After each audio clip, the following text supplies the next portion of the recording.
ఈ వేడి అన్నంలో ఈ ఆంధ్ర స్టైల్ గోంగూర వేసుకొని తింటుంటే ఆహా ఏమి రుచి అనాల్సిందే. ఒక్కసారి నేను చేసిన విధానం చేసుకొని తిన్నారంటే ఆంధ్ర గోంగూర మజాక అంటారు మీరు. చూస్తుంటే మీకు నోరవుతుందా? గోంగూర తాలింపు చూసారు కదండి. గోంగూర తాలింపు అయితే ఎలా చేశాననేది, తెల్ల గోంగూరతో తాలింపు ఎలా చేశాననేది, నేను ఎలా చేశాననేది తెలియాలంటే వీడియో మొత్తం ఫుల్గా చూడండి. ఇప్పుడు ఈ తెల్ల గోంగూర చూస్తున్నారు కదా, ఇది తెల్ల గోంగూర అంటారు దీన్ని. ఈ తెల్ల గోంగూరతో తాలింపు ఎలా చేస్తానో చూడండి. ఇప్పుడు దీనికి కావాల్సినవి అయితే చూపిస్తాను. అసలు సూపర్ టేస్ట్గా ఉంటుందండి ఈ గోంగూర అయితే. మాత్రం తిన్నారంటే వదిలిపెట్టరు. సింపుల్గా ఈజీగా మీకు అర్థమయ్యేటట్టు అయితే చూపిస్తాను. ఇప్పుడు ఈ గోంగూర గిన్నెలోకి తీసుకున్నాం కదా, నేను 3 కట్టల గోంగూర తీసుకున్నాను. 3 కట్టల గోంగూరకి కారం ఎంత కావాలా, ఉప్పు ఎంత కావాలో అన్నీ చూపిస్తాను. ఇది శుభ్రంగా కడుక్కుందాం నీళ్ళు పోసి. మూడానికి కావాల్సిన నీళ్ళు అయితే పోసుకున్నాం గిన్నెలో. ఆకు మునిగి అన్ని నీళ్ళు పోసుకొని ఆకును గుంజుకోవాలి. ఇంకా కొంచెం నీళ్ళు అయితే పోద్దాం, సరిపో నీళ్ళు. ఆకు బాగా ఇలా గుంజుకొని, అంటే దాంట్లో ఇసుక ఏమన్నా ఉంటే కన్నా అడుక్కి వెళ్ళిపోద్ది. శుభ్రంగా కడుక్కోవాలండి ఆకు అయితే మాత్రం. ఇలా బాగా కడుక్కున్న తర్వాత మనం పక్కనే సిల్లులు గిన్నె పెట్టేసుకొని ఇట్లా దేవేసుకోవాలి మొత్తం ఆకంతా సిల్లులు గిన్నెలోకి వేసుకున్న తర్వాత నీళ్ళన్నీ ఓడిచిపోయేదాకా పక్కన పెట్టేసుకోవాలి. చూసారా ఎంత మురికి వచ్చిందో. అయితే ఈ ఆకు అంత ఉండదులే, ఈ ఆకు 2 సార్లు కడుక్కుంటే సరిపోద్ది.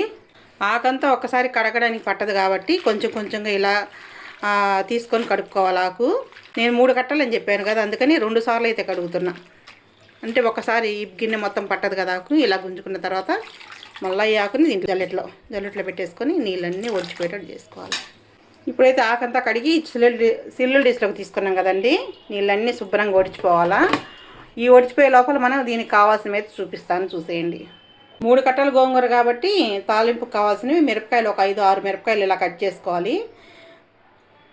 అంటే ఈ మిరపకాయలు పచ్చట్లో ఉడికినవి అయితే చాలా టేస్ట్గా ఉంటాయి. కావాల్సినవి తాలింపు గింజలు,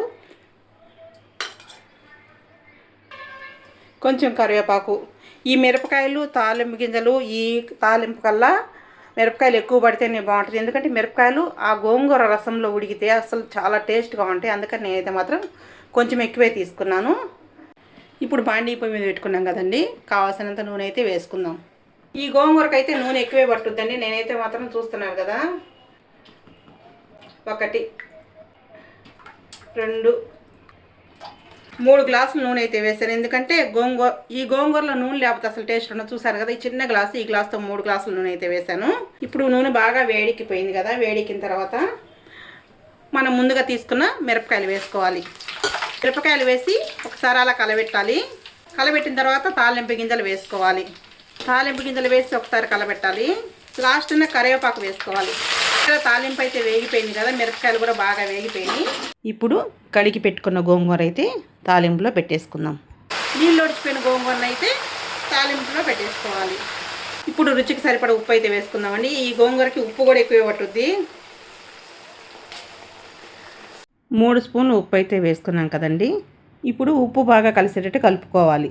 ఉప్పు వేసాం కదండి, ఉప్పు బాగా కలిసేటట్టు బాగా కలబెట్టేసుకోవాలి. ఎప్పుడైనా సరే ఈ గోంగూర సిమ్లో పెట్టే ఉడికించుకోవాలా. ఉప్పు కలిసేటట్టు బాగా కలబెట్టేస్తే సిమ్లో పెట్టి మూత పెట్టేస్తే బాగా మగ్గుద్ది ఆకు. అసలు ఒకసారి ఈ గోంగూర చేసుకొని తిన్నారంటే మాత్రం నిజం చెప్తాను కదా, అంత టేస్ట్గా ఉంటుందండి. మాకైతే మా అమ్మాయికి కానీ మా అబ్బాయికి కానీ ఎంత ఇష్టం అంటే అంత ఇష్టం. ఈ గోంగూర 3 కట్టలు ఎందుకు చేయాల్సి వచ్చిందంటే, నేను ఊరికి పోదాం అనుకున్నా, మా అబ్బాయికి చేసుకొని పోదామని చెప్పేసి 3 కట్టలు తీసుకున్నా.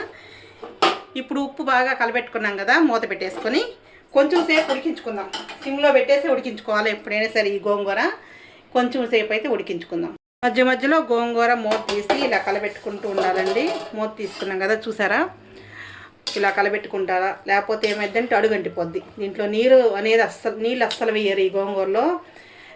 నిన్న ఒకరు అడిగారు కట్ చేసి వేయచ్చు కదా నాకు, కానీ కట్ చేసి వేస్తే అంత టేస్ట్ ఉండదండి. ఎందుకంటే మాకు ఆకులు ఈ గోంగూర అనేది ఇలా ఆకులు ఉంటేనే టేస్ట్ బాగుంటుంది. దీంట్లో చూసారా ఎన్ని నీరు ఊరినాయో. ఈ నీరంతా సిమ్లో పెట్టి నిదానంగా ఇనికేదాకా ఉంచారనుకో, అప్పుడేమైందంటే ఆ నీరుకి ఈ గోంగూర కూడా ఉడికిపోతుంది. ఈ మిరపకాయలు చూసారా, ఈ మిరపకాయలు నీరులో ఉడికినాయి అనుకో అసలు ఎంత బాగుంటాయి అంటే అంత బాగుంటాయి. పులుపు వచ్చేస్తుంది, ఉప్పు పులుపు పట్టేస్తుంది. అన్నంలో కలుపుకొని తినేసేయచ్చు. అందుకనేది మిరపకాయలు ఎక్కువ వేసుకుంటారు. ఇప్పుడైతే మళ్ళీ కాసేపు మూత పెట్టేసేద్దాం. ఎందుకంటే ఆ నీరంతా ఇనిగిపోవాలి మనం కారం వేయాలంటే. అలా కాసేపు మూత పెట్టేసేద్దాం. ఒకసారి అయితే గోంగూర కలబెట్టుకుందాం. ఎందుకంటే అడుగంటకుండా ఉండాలంటే మధ్య మధ్యలో ఇలా కలబెట్టుకుంటూ ఉండాలి. చూసారా గోంగూరలో ఊరిన నీరుతో ఎలా ఉడుకుతుందో. దీంట్లో అస్సలు నీళ్ళు అవసరం లేదండి. మిరపకాయలు కూడా చక్కగా ఉడికిపోతే తింటుంటే అసలు కారం అన్నమాట ఉండవు. అందుకే నేనైతే మిరపకాయలు ఎక్కువ వేస్తాను. ఈ నీరంతా ఇనిగిపోయిన తర్వాత కారం వేస్తానండి. ఈ ఆకుతోనే మన ఊరగాయ పచ్చడి కూడా పెడతారు. గోంగూర ఊరగాయ అంటారు కదా, అది పెడతారు. ఇప్పుడైతే మళ్ళీ కాసేపు అయితే మూత పెట్టేసుకుందాం. సిమ్లోనే ఉడికించుకోవాలండి, పెద్ద మంట అస్సలు పెట్టకూడదు. మళ్ళీ ఒకసారి మూత తీసి కలబెట్టుకుందాము. అడుగు అంటకుండా ఉండాలంటే కలబెట్టుకోవాలి. చూసారా నీరంతా ఇనిగిపోయింది. ఇప్పుడు నూనె తేలొస్తుంది. అంటే ఇదిగో కలబెట్టకపోతే అడుగును చూసారా, ఇప్పుడిప్పుడే అడుగు అంటడానికి రెడీగా ఉంది. నూనె అంతా తేలొచ్చేసింది కదా. కొంచెం సేపు ఆగిన తర్వాత కారం అయితే వేసుకుందాం. నూనె లేకపోతే అస్సలు టేస్ట్ ఉండదండి. నూనె తక్కువ వేసుకుంటే మాత్రం రుచి ఉండదు. అందుకని అయితే మాత్రం ఈ గోంగూర కొంచెం నూనె ఎక్కువ వేసాను. చూసారా అంతా బాగా ఉడికిపోయిందో. ఇప్పుడైతే ఆ కొంచెం నీరు కూడా ఇనిగిపోయిన తర్వాత కారం అయితే వేసుకుందాం. ఇప్పుడు నీరంతా ఇనిగిపోయి నూనె తేలొచ్చేసింది కదా. నూనె తేలొచ్చినప్పుడు అయితే కారం వేసేసుకోవాలా. మీకు అర్థమయ్యేటట్టు చెప్తున్నాను చూడండి ఒకసారి. ఇప్పుడు నేను కారం అయితే ఎన్ని స్పూన్లు వేస్తానో కూడా చూపిస్తాను. అంటే ఒక కట్టకి 2 స్పూన్లు వేసాను మొన్న. 2, 3, 4, 5, 6 స్పూన్లు కారం అయితే వేసానండి. ఇది బాగా కలిసేటట్టు కలుపుకోవాలి. ఈ గోంగూర కల్లా కారం ఎక్కువ పట్టుద్ది, ఉప్పు ఎక్కువ పట్టుద్ది, నూనె ఎక్కువ పట్టుద్ది. ఎందుకంటే ఈ ఉడకబెట్టి నూరితే ఆ టేస్ట్ వేరు, ఆ రుచి వేరు. కానీ ఇలా చేసుకునే గోంగూరకి ఎప్పుడైనా సరే నూనె, కారం, ఉప్పు అన్నీ ఎక్కువే పడతాయి. బాగా కలబెట్టేసుకున్నాం కదండి. గోంగూర కారం కలిసేటట్టు కలబెట్టుకొని సిమ్లో పెట్టేసి మూత పెట్టేసుకోవాలి కాసేపు. కారం వేసిన తర్వాత బాగా కలబెట్టేసాం కదండి. కారం పచ్చి వాసన పోయేదాకా ఒక 5 నిమిషాలు అయితే ఉడికించుకోవాలా. చూసారు కదా ఎంత బాగా రెడీ అయిందో గోంగూర అయితే మాత్రం.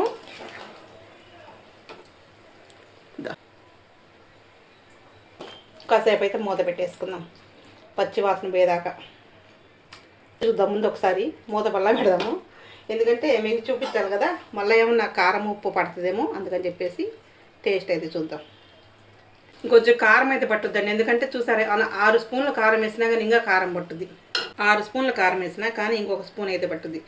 అంటే అంత కారం తినేస్తుంది ఈ పులుపు అనేది, ఈ గోంగూరల పులుపు అనేది. మీకు మళ్ళీ ఎందుకు చూపించానంటే మీరు మళ్ళీ నేను తప్పు చెప్పానని మీకు అనిపించకూడదు కదా. అందుకని చెప్పేసి మళ్ళీ కారం వేసేది కొంచెం చూపించిన. కారం వేసి కలబెట్టేసి సరిపోద్ది. ఇంకా ఈ కారము ఉప్పు అయితే సరిపోయింది. 3 స్పూన్లు కరెక్ట్గా ఉప్పు. మిరపకాయలు చూస్తుంటే ఇప్పుడే అనిపిస్తుందండి, అంత బాగుంటాయి మిరపకాయలు. చూపిస్తా ఉండండి. అసలు చూసారా ఎలా ఉడికిపోతాయో, బాగా ఉడికిపోయినాయి ఆ రసంలో. దాంట్లో గోంగూరలో ఊరిన రసంలో ఉడికిపోయినాయి. ఇప్పుడు కాసేపు అయితే పచ్చి వాసన పోయేదాకా, కారం పచ్చి వాసన పోయేదాకా ఉడికించుకోవాలి. ఇప్పుడైతే నూనె అంతా పైకి తేలింది. చూసారా ఇదిగో కనిపిస్తుందా మీకు? ఇదిగో ఇలా తెల్ల గోంగూరతో తాలింపు ఎలా చేశాను అనేది సింపుల్గా మీకు అర్థమయ్యేటట్టు చూపించాను కదా. ఒకసారి మీరు ట్రై చేయండి. ఇలాంటి మరిన్ని వీడియోలు రావాలంటే. ఇప్పుడైతే గోంగూర రెడీ అయిపోయిందండి. నూనె చూసారా ఎలా తేలొచ్చిందో పైకి. ఇలా నూనె తేలొచ్చినప్పుడు ఇంకా ఆపేసుకోవడమే. నేను ఉప్పు ఎంత వేసాను, కారం ఎంత వేసాను, 3 కట్టల గోంగూరకి. దీంట్లో ఉంటే ఆవపిండి, మెంతిపిండి కూడా వేసుకోవచ్చండి. మాకైతే ఇంట్లో లేదు కాబట్టి ప్రస్తుతానికి వేయలేదు. సూపర్ టేస్ట్గా ఉంది గోంగూర అయితే మాత్రం. అన్నీ కరెక్ట్గా సరిపోయినాయి. ఇంకో గోంగూర అయితే రెడీ అయిపోయినట్టే. చూసారు కదండి గోంగూర అయితే రెడీ అయిపోయింది. నేను గోంగూర తాలింపు ఎలా చేశాను అనేది మీకు చూపించాను కదా. మీరు ఒకసారి ఇలా ట్రై చేయండి. మా వీడియోలు చూసి ఒక లైక్ ఇచ్చి మంచి కామెంట్ చేసి మంచిగా సపోర్ట్ చేయండి. హై బటన్ నొక్కండి. వీడియో చూస్తానే మీరు వెళ్ళిపోకండి. వీడియో పూర్తిగా చూడండి. మీ విలువైన సమయాన్ని కేటాయించి ఇలాంటి మరిన్ని వీడియోలు రావాలంటే మా ఛానల్ సబ్స్క్రైబ్ చేసుకోండి. చూసారు